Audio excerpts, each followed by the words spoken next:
Well, the party scene was very interesting because what happened was we would go out there for parties, but once my fraternity, Alpha Phi Alpha, we were the first African American fraternity to have a house on Emory University's Fraternity Row. And actually, in their efforts to really integrate us into the Greek community, they paid for the building of our house. So that was one heck of a housewarming when you have Morehouse, Morris Brown, the entire AU Center, Georgia State, Georgia Tech, Alphas, Omegas, Kappas, and everybody all descending on little old Emory University at the Alpha House. That was one heck of a housewarming. And I'm sure you guys had some banging parties back in the day. Oh, yeah. Our biggest party, our annual party, was the Bear As You Dare party. And I'm not going to say anything more about that because I think the title speaks for itself. Yeah. Who would have loved to be a fly in the room at that party? Oh yeah, I'm glad there are no records of those parties anymore because I have a daughter now and I'm a family man, and you kind of just you leave those things behind. So that was a good time when I was there, no question about it. Right. So how'd you feel about like some of the '80s fashion coming back? Because I seen like a picture of some dude in Atlanta. This is current, rocking like the Bobby Brown Gumby haircut.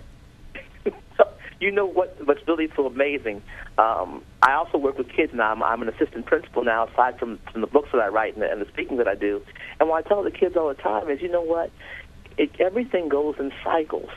I see kids now, wearing clothes that for a while there, the baggy clothes were the big thing, and now we're slowly getting back into the whole idea of clothes fitting again. And the kids that are wearing the clothes that fit. They're saying that they're new, they're trendy. I'm saying, no, you're not different. They were doing that back in the 60s and 70s.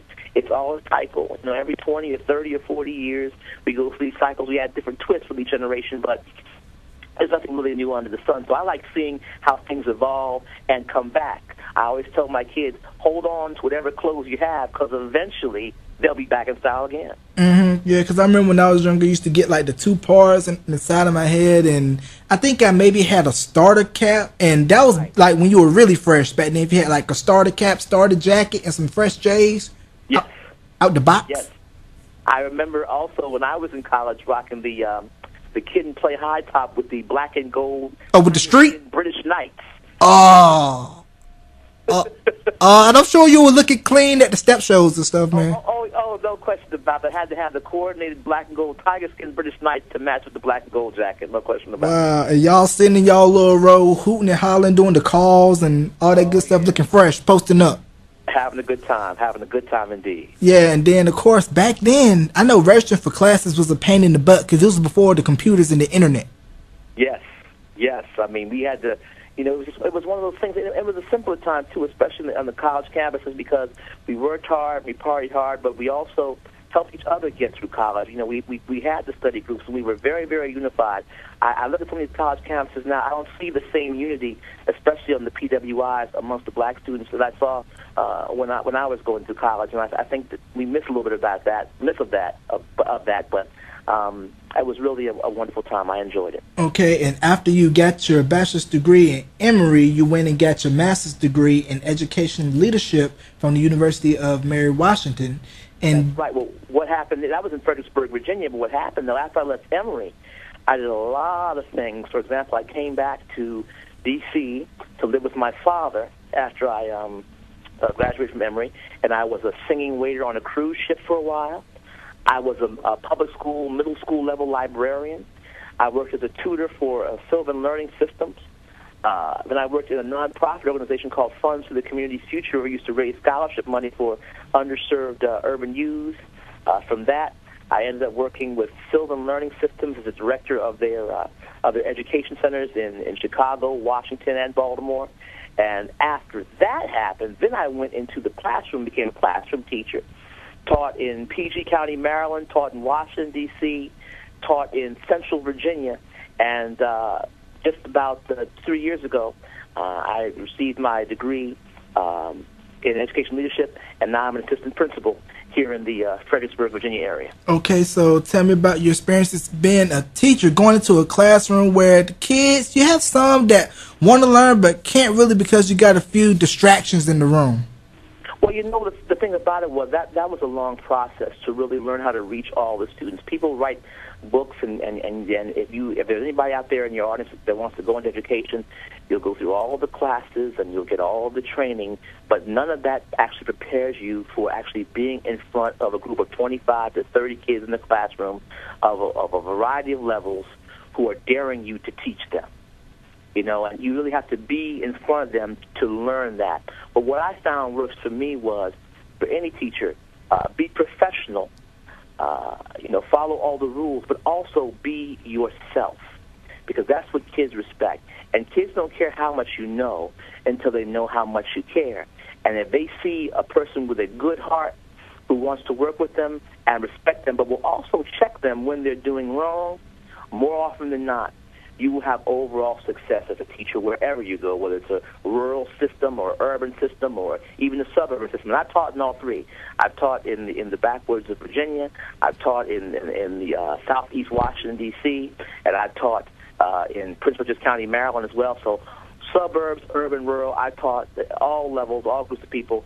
And if you care about children and you're really willing to work with them and they know that and they feel that from you, they'll come through for you, no question about it. Yeah, because I was looking at the documentary that HBO did on Frederick Douglass High a couple of months ago, and it was just like real eye-opening to see that we still have a lot of work to do within the school system, especially in like the urban, rural areas.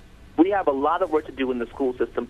There's no question about it. What I really want to share with your listeners today is, don't depend on school systems to give your children what they need. A lot of it must start at home. I tell parents all the time, when your child goes to school, you have to go to school again yourself. You have to stay up with that child and help him with the homework and get him through the term papers. You can't just turn over to the school and say, well, schools, my taxes are going to you.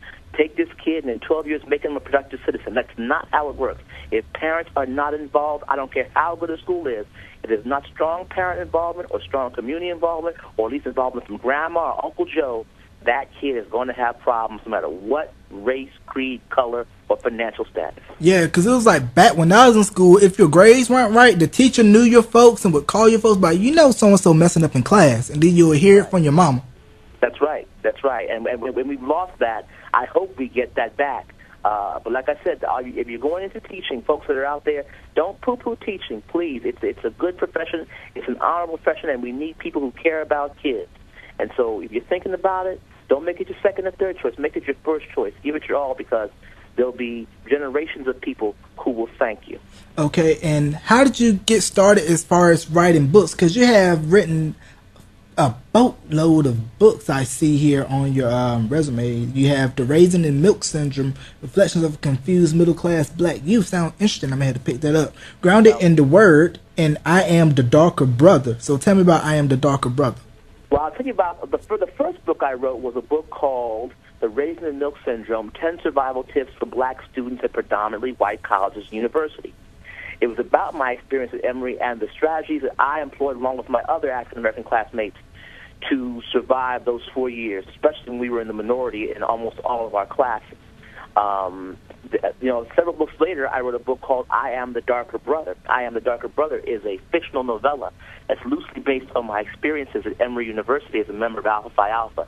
And it's a story of a historically African-American fraternity and what happens to their chapter when they admit their first Jewish member. And it's really entertaining. And so I hope you all will go out and get it. It's on Amazon.com. Please pick it up. I Am the Darker Brother. Wow, it'll be funny to see what his alias was. Yeah. But it's just about a black fraternity on a predominantly white southern campus, and what happens when they admit their first Jewish member, all the flack they get from the other chapters, the other black Greek letter organizations, and even some of the white students on campus. And it really talks about how there are a lot more things that we have in common with each other than there are differences. And I think if we concentrate on that, not only as black people and white people, but as people and Americans in general, there'll be a great future ahead of us. Now, I want to get your opinion on this, by you being Greek. When the movie Stomp the Yard came out, a lot of impressionable young high school students that, want to go to college, and some of them have been doing step teams, and they see Stomp the Yard, and they think that Greek is pretty much all about stepping and whatnot. So do you think, like, when Stomp the Yard came out, that it kind of sort of painted the wrong picture of BGLOs? I think it may have painted the wrong picture, but I really wasn't worried about that because once the people that would see a Stomp the Yard, once they joined the BGLO, they would learn very quickly it was nothing at all like Stomp the Yard, and stepping was merely a small part of what it takes to be a member of a BGLO. So, that was just one of those kind of just fun movies, interesting to see, but I didn't really take it seriously because that's not what Black Greek life is like at all. Anybody who's actually participated in it can tell you that. Yeah, because people, you got to remember, they were founded during the time when race was not, harmony in America, and Absolutely. so I ain't gonna say no more about that. So we're gonna hop off the Greek bandwagon